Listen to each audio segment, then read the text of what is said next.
읽겠습니다.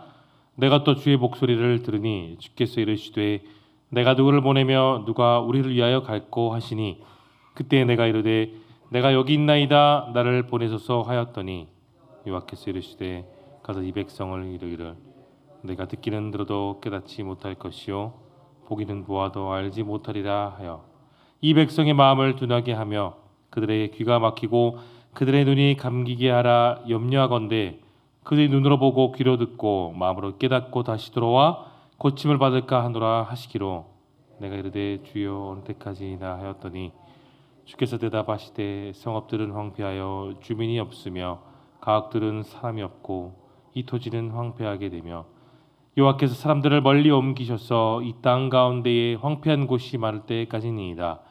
그 중에 10분의 1이 아직 남아 있을지라도 이것도 황폐하게 될 것이나 밤나무와 상수리나무가 뱀을 당하여도 그 그루터기는 남아 있는 것 같이 거룩한 시가 이 땅의 그루터기니라 하시더라. 아멘. 오늘 본문은 평범한 사람, 지극히 평범한 사람이었던 이사야가 사명을 받은 사람으로서 변화되는 아주 중요한 순간의 이야기입니다. 어쩌면 66장이나 되는 이사야 말씀 가운데 이 6장이 이사야에게 있어서 가장 중요한 말씀이기도 합니다. 그는 아주 특별한 상황과 그 환상 속에서 소명을 받았습니다. 거룩한 하나님의 임재를 그는 환상 속에 경험한 것이죠. 그리고 그 경험 속에 자신은 무익한 사람, 입술이 부정한 사람이라 고백하며 눈물로 자신의 죄를 호소하고 스라베 천사가 제단에 있는 숯불에 자신의 입술을 대므로 그 부정함이, 그 더러움이 씻겨지며 부정한 상황에서 긍정적인 상황으로 변하여 사명을 받은 내용을 다루고 있습니다. 그리고 그 그루터기, 남아있는 얼마 안 되는 그루터기를 통해 하나님께서 이스라엘을 새롭게 변화시키고 회복할 것을 환상 속에 보여주셨습니다. 이것이 오늘 본문의 전체의 핵심입니다. 이 내용 관찰 1번을 함께 봅니다. 이사야는 백성에게 무엇을 전하여 하는 사명을 받습니까? 그가 전할 하나님의 메시지는 이것입니다. 그들이 하나님의 말씀을 들어도 듣지 못하고 깨닫지 못하는 것, 말씀을 보아도 알게 되지 못하는 것입니다. 참 아이러니합니다. 이사야는 분명히 사명을 받았습니다. 이스라엘의 회복을 받는 사명이지만 그 회복 속에는 오히려 백성들이 말씀을 들어도 듣지 못하고 눈이 있어도 보지 못하며 귀가 있어도 깨닫지 못하는 상황이 되어야 하는 것, 그것이 그의 전하는 메시지입니다. 그 안에 사람 한 명 남지 않게 되는 것, 그 땅이 저주를 받습니다.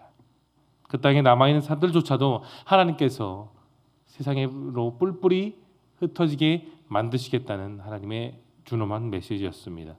2번입니다. 하나님께서는 이사야에게 극심한 심판 중에도 무엇을 남기겠다고 하십니까? 중요한 것은 무엇을 남기겠다는 것이 핵심이지요.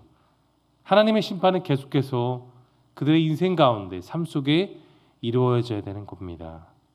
그러나 그 땅 가운데 하나님은 이것을 남겨두신다고 하는데 그것이 무엇인가요? 네, 그루터기입니다. 거룩한 사람들을 남기심으로 하나님이 정하신 나라, 하나님의 사명과 하나님의 말씀과 하나님의 소망이 가득한 그 나라에 하나님은 그루터기로 거룩한 사람들을 남기시겠다고 했습니다. 여러분, 이사야가 살았던 그 배경을 한번 생각해 보세요. 제사장, 선지자들, 정치인들, 심지어 왕조차도 자기 뜻대로 살았습니다. 자기 마음대로, 자기 소견대로 하나님의 뜻을 구하지 않은 그런 상황 속에 백성들은 유린될 수밖에 없었습니다. 백성들의 고유를 빼고 착취하고 그들을 못살게 굴었던 사람들이 왕과 선지자와 백성 그들 일부 그리고 정치인들이었습니다. 그런데 오늘 본문에서 이사야는 그들과 전혀 다른 모습을 보여주었죠. 오늘 본문 5절에서 이렇게 말합니다. 5절 보시면 이렇게 나와 있습니다. 그때 내가 말하되 화로다 나여 망하게 되었도다. 나는 입술이 부족한 사람이요 나는 입술이 부정한 백성 중에 고자하면서 만군의 여호와이신 왕을 배웠음이로다 하였더라. 부정한 사람, 정결하지 못한 사람이 본인이라고 신앙 고백을 했습니다. 그리고 그런 가운데 그는 만군의 여호와이신 누구를 배웠다고 고백합니까? 왕을 배웠다고. 진정한 왕 대신 하나님을 뵌 것입니다. 사람이 뽑은 왕이 진정한 왕이 아니었음을 이사야는 그렇게 고백했던 것이죠. 또한 자신이 선지자로서 살아갈 수 없음을 신앙 고백했습니다. 자격 하나 없는 사람이 누구다? 이사야 본인이다라는 것입니다. 그는 자격 없는 자신에게 오직 죄가 있음을 고백하고 입술이 부정함을 바로 하나님 앞에서 솔직하게 고백했습니다. 이사야는 어떤 사람인가요? 하나님의 말씀을 대언하고 세상의 모든 사람들과 이스라엘 백성들에게 그 말씀을 전하는 메신저입니다.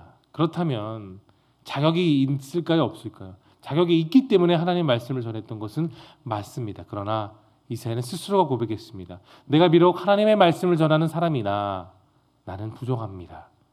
그것이 바로 우리 모두가 될 수 있길 바랍니다. 우리는 자격 하나 없는 사람이었습니다.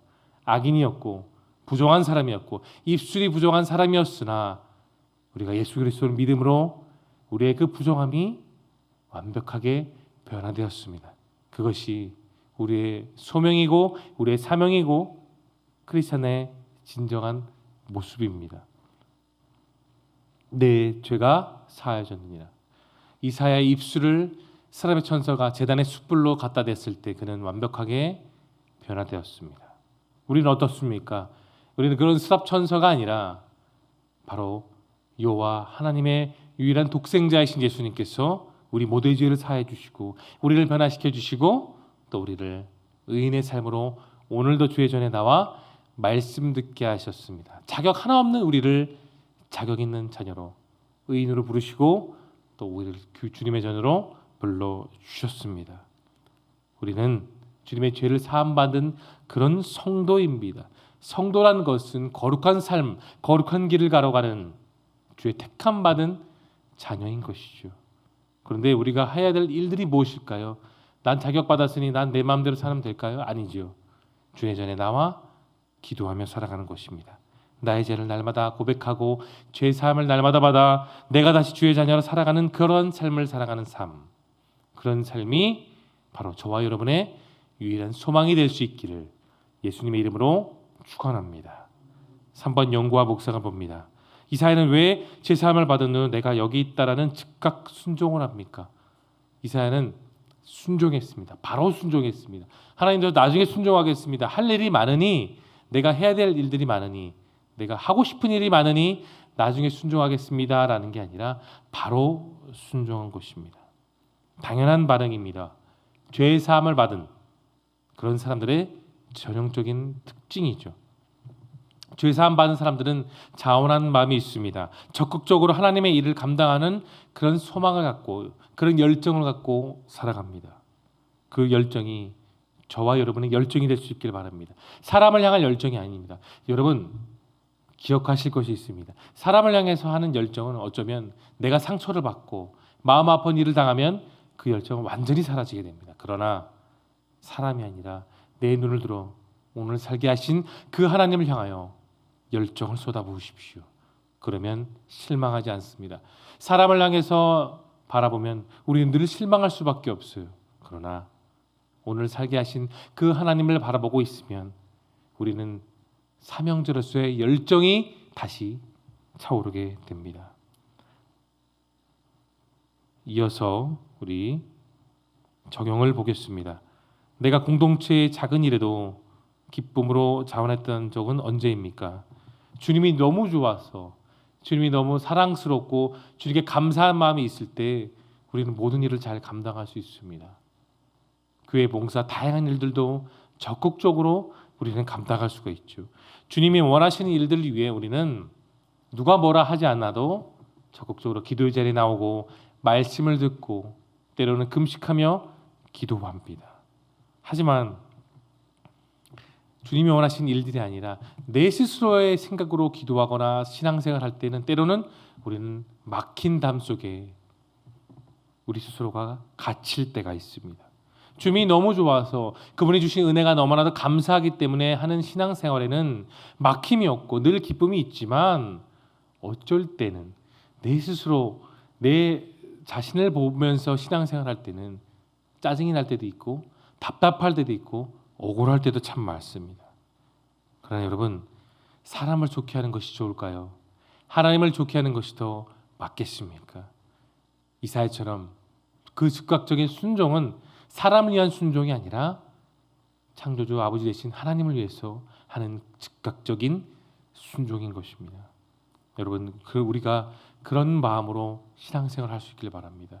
하나님을 향해서 더 적극적으로 주님, 제가 여기 있으니 저를 사용하여 주시옵소서. 저를 사용하여 주시되 제 뜻대로가 아니라 아버지의 뜻대로 우리의 사랑하는 교회를 더욱더 튼튼히 세워나가는 그 일을 위해 저를 사용하여 주시옵소서 하는 그 적극적인 믿음으로 나아갈 수 있기를 예수님의 이름으로 축원합니다. 이제 결단을 보겠습니다. 은혜를 체험하는 사람으로서 하나님의 부르심에 즉각적인 순종을 위해 여러분 무엇을 결단하시겠습니까? 여러분, 하나님이 주시는 은혜로 살아갈 수 있기를 바랍니다. 물론 우리 인생을 우리가 계획하고 준비하는 것도 물론 중요합니다. 필요합니다. 그것을 부정하는 것은 아닙니다. 그러나 여러분, 내 뜻대로가 아니라 아버지 뜻대로 살아가는 것이 더 중요합니다. 바울은 그의 믿음의 아들인 디모데에게 이런 권면의 말씀을 남긴 적이 있습니다. 그러므로 내 아들이여 그리스도 예수 안에 있는 은혜로 굳세어 주십시오라고 살아생전 바울은 믿음의 아들 디모데에게 그렇게 말했습니다. 수많은 말들을 남겼지만 그 말들 가운데 가장 중요한 말, 내 아들이여 그리스도 예수 안에 있는 은혜로 굳세어 주십시오. 여러분, 세상에서는 굳세어져라, 강해져라 말을 하면 정말 말 그대로 굳세고 단단해지는 것을 뜻합니다. 주먹을 불끈 쥐고 어금니를 굳게 깨물고 화난 표정보다는 날카로운 표정을 해야 세상 속에서는 세상의 사람들이 말하는 굳세어질 수가 있습니다. 그러나 여러분, 세상이 아니라 주님 앞에서 강해지는 것은 전혀 다른 모습입니다. 내 인상을 펴고 내 어깨 힘을 풀고 내 주먹을 푸는 것이죠. 온유와 겸손으로 강해지는 겁니다. 예수 그리스도 사랑으로 강해지는 겁니다. 양보와 관용으로 강해지는 겁니다. 용서로 강해지고 인내로 강해지는 것이죠. 작은 예수의 사람으로서 내 자신을 부인하고 말씀만 붙들고 그 예수님이 가신 십자가의 길을 가는 것, 우리가 그 길을 갈 때 바로 비로소 우리는 진정한 강함을 얻게 되는 것입니다. 그런 은혜가 여러분의 인생 가운데 날마다 더해질 수 있기를 소망합니다. 주님 안에서 받은 그 은혜로 오늘을 굳건하게 살아가십시오. 그리고 그분의 부르심에 따라 바른 결심, 즉각적인 순종으로 여러분의 모든 삶을 하나님께 내어 맡기십시오. 나는 이래서 못합니다. 나는 부족합니다. 나는 부정합니다. 라고 말하는 것이 아니라 주님, 저 부족합니다. 저 결점도 있습니다. 저 참 부족한 사람이지만 주님 말씀하시기 때문에 적극적으로 순종하겠습니다는 그 마음으로 오늘 하루를 주님과 동행하는 기쁨의 삶이 될 수 있기를 예수님의 거룩하신 이름으로 축원합니다. 함께 기도하겠습니다.